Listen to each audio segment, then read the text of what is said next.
Satu ayat yang tidak asing lagi bagi kita dalam Injil Matius 6 ayat 33 bilang begini, tetapi carilah dahulu kerajaan Allah dan kebenarannya, maka semuanya akan ditambahkan kepadamu. Nah, kalau dalam bahasa Indonesia masa kini, ayat ini berkata demikian, jadi usahakanlah dahulu supaya Allah memerintah atas hidupmu dan lakukanlah kehendaknya, maka semua yang lain akan diberikan Allah juga kepadamu. Dikatakan usahakanlah dahulu supaya Allah memerintah dalam hidupmu. Jadi yang Tuhan mau bahwa kita jadikan Yesus sebagai Raja yang memerintah dalam kehidupan kita. Dan ketika Yesus sebagai Raja yang memerintah dalam kehidupan kita, maka pemerintahan Allah dalam hidup kita akan membuat kita hidup dalam nilai-nilai kerajaan Allah. Rasul Paulus sangat menyadari akan hal ini bahwa benar-benar Allah memerintah dalam hidupnya. Sehingga Rasul Paulus bilang begini dalam 2 Korintus 10 ayat 3 sampai 5. Saya baca dari versi mudah dibaca bilang begini. Kita memang hidup di dunia tetapi kami tidak berjuang dengan cara duniawi.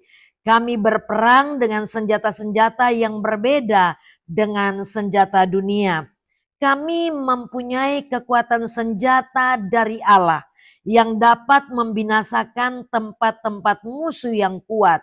Kami mengalahkan perdebatan musuh dan kami mengalahkan semua kesombongan yang melawan pengetahuan tentang Allah.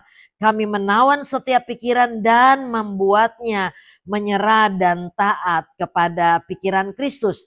Nah, ini salah satu bukti Rasul Paulus dia nyatakan bahwa benar-benar Allah memerintah di dalam hidupnya. Dikatakan kita memang masih hidup dalam dunia ini tetapi kita tidak berjuang secara duniawi.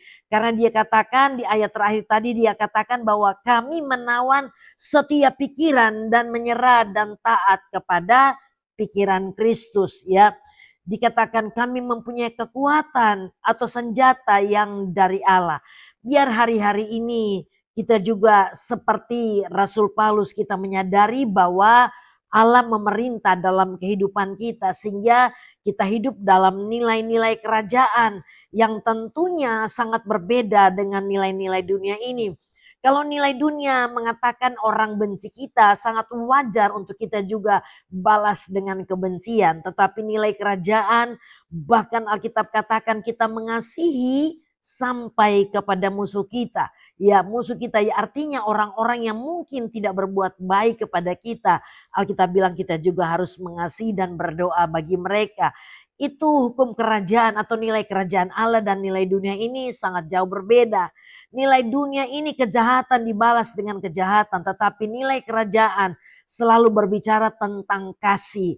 Oleh sebab itu di waktu-waktu yang ada mari kita hidupi nilai-nilai kerajaan di dalam sisa waktu yang Tuhan masih percayakan bagi kita.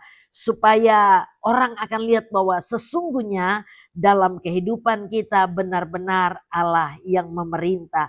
God bless all.